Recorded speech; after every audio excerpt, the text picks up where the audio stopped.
Hi, have you ever wondered if a ketogenic diet might have an effect on seizures spurred by epilepsy, especially drug-resistant epilepsy? How about how a ketogenic diet affects your cholesterol levels? Well, all of that is covered in this science breakdown, so stay tuned. Learn Your Body, a science-based education. Epilepsy can be a life-altering condition. I actually knew someone who suffered from it and she struggled immensely as a result. However, there may be some good news on that front based on this study that I'll be presenting for you. While I'll be covering most of the information provided from this study, if there are added details I left out, feel free to check out my attached notes, along with the study itself and any follow-up amendments. I should also mention that this study was a bit haphazard in its methodology. I won't be covering all of it, but here are the most important aspects. The researchers selected people who experienced at least one seizure a week, so the sample of participants they had to pick from were extremely diverse. Less than ideal, but a necessity considering the topic at hand. They recruited 39 male and 11 female participants, of which a majority were children. Granted, this makes the study difficult to extend to adults, but I think we can glean some information that will help you regardless, and if you'll give me the opportunity. So all the participants were placed on a ketogenic diet, which was a very low carbohydrate, high fat diet for at least 5 months. But the researchers cleverly split the participants into two groups. One group was instructed to follow a mixed fat ketogenic diet, which comprised of 25% saturated fat, along with the unsaturated fats. The other group was put on an unsaturated fat focused ketogenic diet, which comprised of less than 10% saturated fat. Both diets were equal in macronutrients and energy content. Overall, the participants maintained their diets for 12 months and recorded the number of seizures they experienced per week.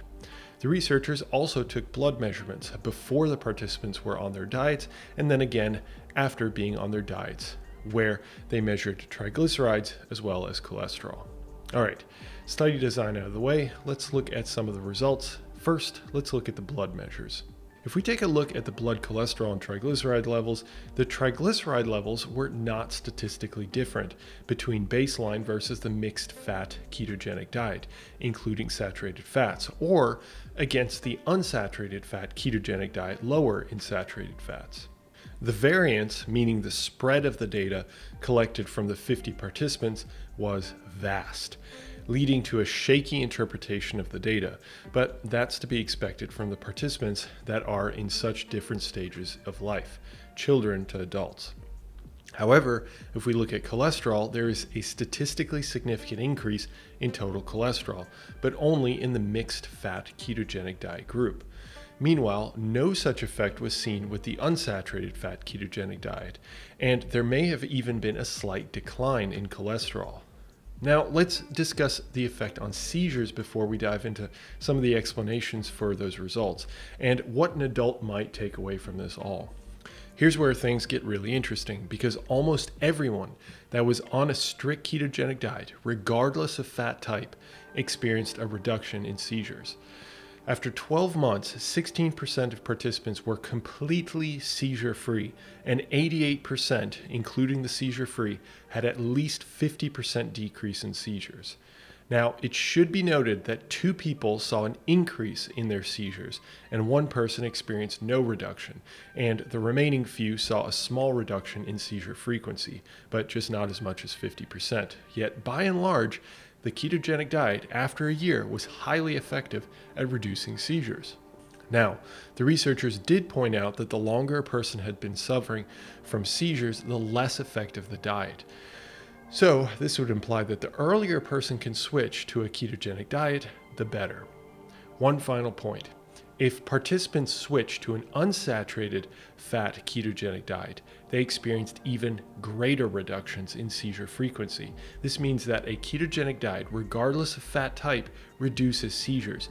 But for the best bang for your buck, focusing on unsaturated fats was even more helpful. Now, why did these results turn out the way that they did? There were a number of postulates offered. One was the ratio of omega-3 fats to omega-6 fats as having an imbalance, typically too few omega-3 unsaturated fats, leads to elevation of pro-inflammation signals from the cells known as cytokines. This could cause stress to the brain. Extending that line of thought, the researchers point out that the consumption of omega-3 fats take a long time to make themselves apparent in the brain because the molecules get trapped in the particles known as chylomicrons in the intestines. Once in the blood, these chylomicrons containing omega-3s do not end up releasing their fats freely until weeks later. Not only that, brain levels of omega-3s build up slowly as the turnover in the brain, meaning the removal of old fats and replacement with new fats, takes years. So even if blood levels increase, the brain takes much longer to incorporate these fats into itself. These unsaturated fats have been shown to be anti-epileptic in animal and cell studies by changing the structure of the brain cells to allow them to adapt to stimuli more fluidly. This change in structure is seen in part in the cell membrane, as these unsaturated fats are embedded into the membrane, conferring benefits like reduction in risk of oxidation, damage to the cell, since omega-3s are better than omega-6 fats at resisting damage. This improved structure allows for stabilization of the cell membrane and better ability for the membrane to fulfill its function, like controlling the exchange of ions that might overexcite the brain cell, leading to seizure risk. There are other mentioned benefits, but let's round this out with the conclusions and takeaways from the study. This study shows, although shakily, that a high saturated fat ketogenic diet increases cholesterol, which is not seen with a lower saturated fat ketogenic diet. However, both diets largely decrease seizures in people with drug-resistant epilepsy, with an added nod to the unsaturated fat based. Also, the sooner since the onset of the seizures that a person switches to the ketogenic diet, the higher likelihood of reducing symptoms to, in some cases, zero. However, this process takes a long time, up to a year or more of consistent keto.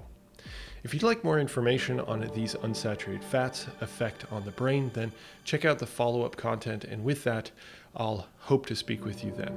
Cheers.